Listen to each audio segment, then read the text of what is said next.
If you're a founder or entrepreneur, I take my hat off to you. You're one of 582 million people in the world who choose to pursue this lifestyle. That's just 7% of the global population.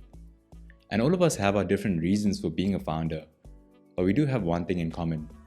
At some point, we all have experienced a level of stress or anxiety. It comes with the environment. But if you're someone that struggles with handling that stress or anxiety, I'm going to share some tips based on how I have dealt with it. Let's go.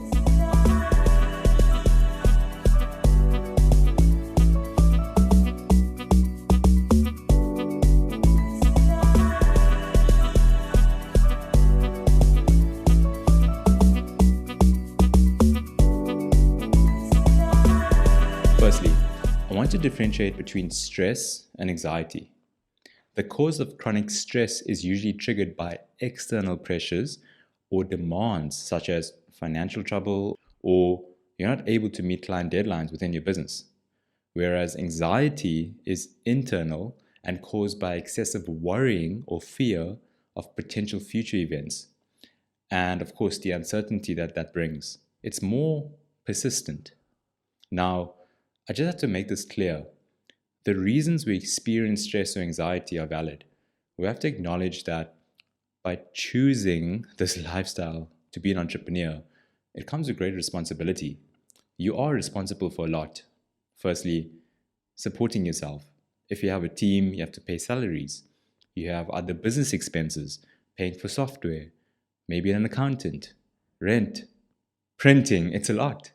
Essentially, your number one priority as a founder is to ensure that you don't run out of money. And that can be stressful for anyone to deal with.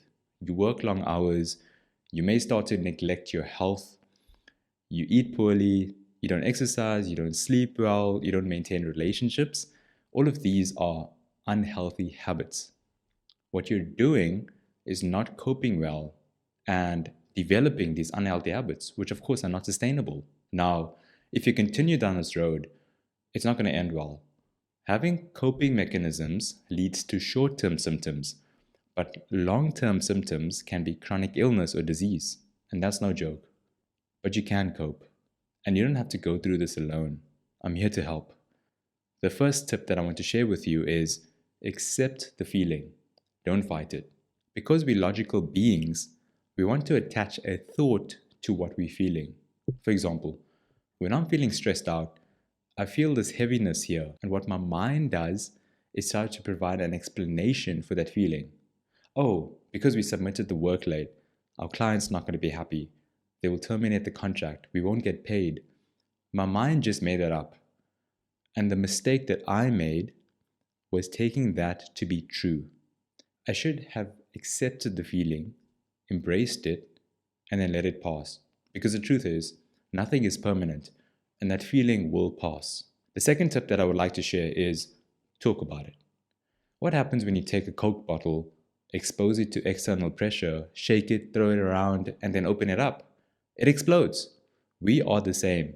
If we keep things bottled up with the amount of external pressure that we face, the most insignificant event could then trigger us, and we won't literally explode, but we will have an anger burst or complete meltdown.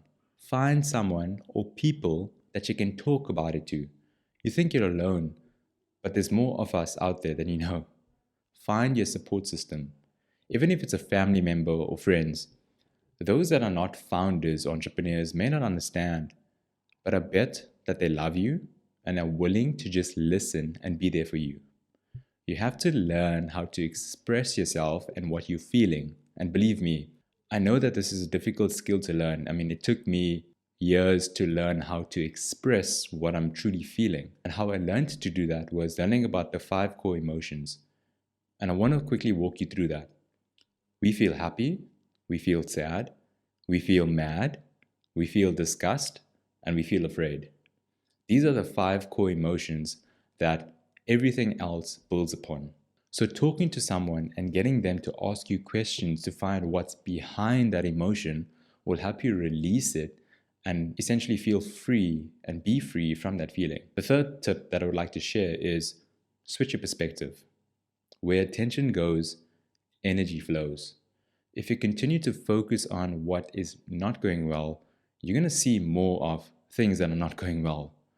Find the opportunity where others see a problem. When you think you've exhausted all possibilities, remember this: you haven't. Thomas Edison said that. It takes a switch in perspective to find a way out of your troubles. And trust me, I've come in clutch many times, more times than I can count.